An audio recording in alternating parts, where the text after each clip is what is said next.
Hey guys, so as you guys can tell, it finally happened. I made my first wig.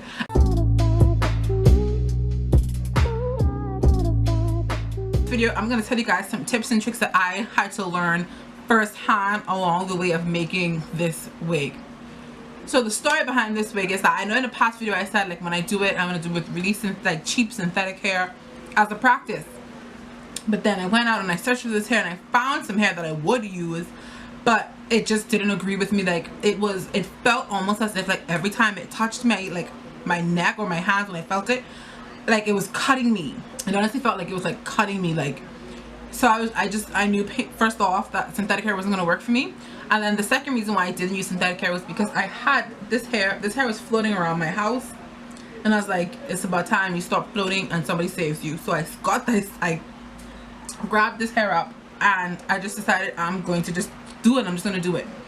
Wow. And then so when I decided I'm going to use the real hair, I decided I also want to get a closure, right? And I'm a beginner to wig making. I'm like an extra super first class beginner when it comes to closure. So I had no idea what to get. Didn't want to spend $130, $150, $200 on a closure that I didn't know how to use.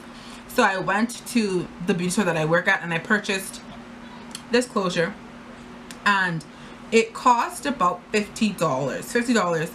It's human hair. The hair can take bleach, perm, heat. So I could wear this hair however I want. I could wear it straight, I could curl it up, I could really do anything I want with this hair. So the tips that I have for you guys if you want to make a wig. The first tip, honest to God, I wish like I did it, is take your time. Like, take your time. Don't try and rush the process. And I'm saying this because today's actually Thursday. Like, I'm gonna try and get this video up today if I can. If not, it's gonna go up first thing tomorrow. But today's Thursday and I have Monday and Tuesday off from work. So I had decided I'm gonna make the wig on Monday, like record as much of it as I can, and then I'm gonna just wear it from then out, right? It didn't happen like that. I started the wig on Monday. I actually completed the wig on Monday, but I was just so rushed and like pressing myself for time for no reason that in the end I ended up making the wig with like a mesh cap, and I just didn't like how it looked, and so I ended up taking all of the hair off of the mesh cap, all of it, and I ended up starting over on Tuesday. So that's why I say don't rush yourself. Like, if you feel like you want to take a break and you know you want to, instead of making it a 1-day process, you want to make it a 2, 3, 4-day process, that's fine. Don't rush the wig, because if you rush it, it will look rushed. When I did it on Monday, the cap wasn't fitting properly. The hair was just all over the place. I couldn't seem to get it to look the way I wanted it to look a way that I was satisfied with. And that's really just what led me to redoing it again, the whole thing on Tuesday. The second tip I have for beginners is you do not want to use a mesh cap, which is what I did the first time I attempted to make this wig. I used the mesh cap. And the reason I'm saying don't use a mesh cap as a beginner is because mesh caps have no give. They have no stretch to them. And you need something as a beginner with give to it, because if you mess up, at least you still have a stretchy cap. If you sew too tightly, the cap is stretchy, so it'll fit. If you sew loose, the cap is stretchy, so it'll still fit to your head shape. Like, it'll still fit the way you want it to fit. But with a mesh cap, it's absolutely no give. The size it is the size you get, and that's just how it is. So I started with the mesh cap, and when I put the cap on before sewing anything onto it, it fit perfectly. I had zero problems putting it on and taking it off, and I thought that would have been fine. But after you kind of sew the tracks on, the mesh cap takes on a different shape. It doesn't fit the same way that it did before there was anything on it. So my recommendation honestly to beginners is do not use a mesh cap. Go for a dome cap or any spandex stretchy cap that has enough material for you to sew onto. That's the kind of cap that you're going to want to use. My third piece of advice for beginners, and all of these things I'm telling you guys are things that I've done and I've noticed that I've done wrong. So the third piece of advice for beginners is, if this is your first ever wig, don't go for hair density, if that makes sense. Like, if you have 3 to 4 bulks of hair, don't try and fit all of that hair onto the wig, because you're a beginner. Maybe you're not going to sew it flat enough to fit that amount of hair on, and that's where I went wrong. With my first wig, I had about 4 bulks of hair, and I tried to fit them on. Like, I was doubling up the wefts, and it just didn't work for me. It was too much hair. I had a problem like holding the hair and sewing the hair onto the mesh cap, because right, first of all, I said I used the wrong cap. So doubling up the wefts and trying to stitch them on with little to no knowledge of sewing on tracks into anything, hair, fabric, mesh, anything, was difficult. And so I wouldn't recommend any beginner to try with doubling the wefts. Maybe with your first week you can single the wefts and use 2 packs of hair and like just have that be enough. And then as you progress in your wig making, I guess, levels and the levels of wig making, you can double up or you can fit more hair onto the wig. But as a beginner, you really are going to just want enough hair on the cap so that it's dense enough. Like how I decided what would be enough hair is I took some bulbs and I held them together like this, like a ponytail. And once I felt like this was thick enough for my preference, that's how much bulks of hair I used.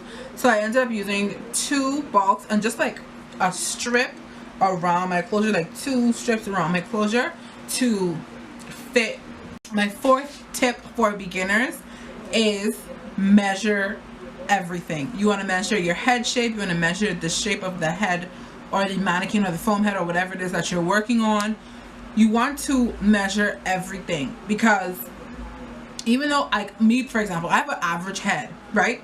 The mesh cap fit on my head, it fit on the mannequin head, but once the hair was sewn onto the mesh cap, it altered the shape of it. It couldn't fit on my head, couldn't probably fit on the mannequin head because I didn't measure it properly. Me and the mannequin have the exact same head shape from front to back and around, and then from ear to ear the same shape, and from front to back the exact same measurements.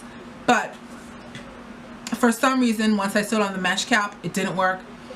And then I didn't measure it when I sewed on the first cap, and then when I measured it on the second cap, I kind of had a better idea. So I was able to like stretch the back of the dome cap more to better fit my head more so than the mannequin side. So that's really important. The 5th tip I have for beginners is don't get frustrated. Like I got so frustrated with the turnout of the first wig on the mesh cap that I was just like, I was going through so many emotionals, y'all. I'm not gonna lie, I got hella emotional. I got super emotional, and I was like, I'm gonna just perm my hair. I can't take this anymore. At one point with like, I got so frustrated that when I was trying to like braid my hair down properly to get under the wig, like to actually try the wig on, I was just like, my ends are too hard, like this is wrong, this is wrong, this is wrong. And I actually ended up trimming my hair, and the trim turned into a cut because I was just like, I'm just gonna cut all the damage off. But my right side is more damaged than my left, so this side of my head is pretty short, whereas this side still has a lot of the original length that I always had.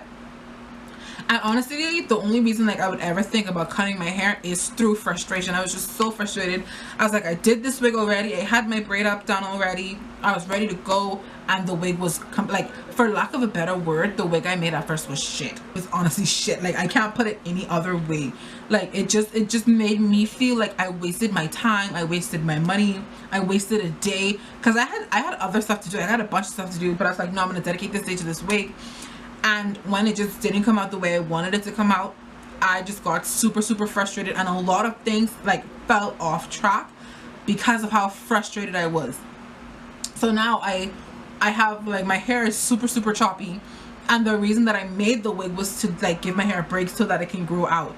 But now I'm dealing with other issues because I got so frustrated with making the wig. The next tip I have is to do your research. 100% do your research. Before I made this wig, I watched hundreds of YouTube videos. Like honestly, I watched videos.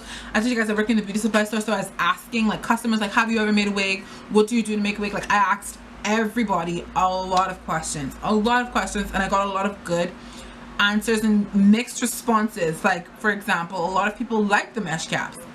I don't work with a mesh cap. Like they were telling me like the pros and cons of using a mesh cap over a dome cap. Like the mesh cap is more breathable. If you wash the hair, it'll dry quicker, but a dome cap is material, so that's gonna take a lot longer to dry.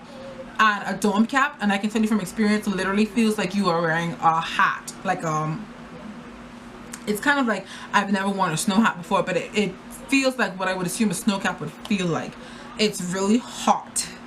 So it's a lot of like, you have to do your research and just find out what you're comfortable with. And onto my next tip, speaking about being comfortable, is just don't do anything you're not comfortable with. I watched a lot of YouTube videos and they were talking about like tweezing your lace front or your closure, tweezing it and making baby hairs, and I was comfortable with that. Like, I was comfortable enough to say, well, if I damage this hair, I have no one to blame but myself. Like, I was comfortable enough with myself to say, I'm gonna try it, I'm not gonna do too much, but I'm gonna attempt to do something. And I did it because I was comfortable with it. So I made like these little, like, I don't even know if you guys can tell, these just little straight pieces, because they are straight, but I trimmed a little baby hair off and I tweezed the front of it a little bit, but only because I was comfortable with it. Don't do anything that you're not 100% comfortable with. Don't do anything where if you do it and you mess up, you just like hate the world or you want to blame somebody else. Don't do it if you're not 110% comfortable with it and comfortable with yourself doing it. Another really good tip is to make sure that your braiding pattern for under your wig is as flat as possible. I feel like another reason that I got so frustrated with when I made the first wig, I'm gonna call them the Monday wig. A reason why I got upset with the Monday wig and not with the Tuesday wig is because the Monday wig was like, I literally had 8 braids in my hair when I did the Monday wig. I had base braids that came from the front straight to the back, and then I had 3 braids on this half and 3 braids on this half. So I had 8 braids in my hair, and I feel like that was just too much for this like type of wig. Especially how I decided now that I want to wear my hair in a side part, and those first braids were for a middle part. And I feel like that's another reason why I got so frustrated, because now I have like 25 little smaller braids in my hair, and I do still have like a base braid, but I have the braids like we're coming like this into the back, so that the side, the parting, my part lies as flat as possible, and it just looks a lot better. So you have to make sure before you start this process that you know how you want to wear your wig, and so you make your braid up, you braid your hair up accordingly. Another really good tip, and this might sound so silly, but I seriously, like, I'm so glad, don't hide the fact that you're making a wig. When I say don't hide it, of course, like, I didn't hide it from you guys because I said I wanted to do it, but I didn't hide it from my family either. So my cousins, hey guys, I'm gonna make this wig, like, I'm gonna do it, and if you guys want to use it, like, yeah, that's fine, we can share this wig. Like, I literally told everybody, hey, I'm making this wig. Like, they can offer more, I guess. Like, I told my cousins, like, hey, I'm gonna make a wig, and what they actually did for me was like they went out and they watched wig making videos too. And so while I was going through the process of making this wig, I kind of had someone over my shoulder saying, you know, oh yeah, I saw a video and they did it like this, or like instead of doing like this, I saw someone else do it like this and they got better results, or they got flatter results, or their results were more seamless. So instead of it just being like me frustrated and sweating and crying over this wig, it was me and all of my cousins, like my closest family, and they were there.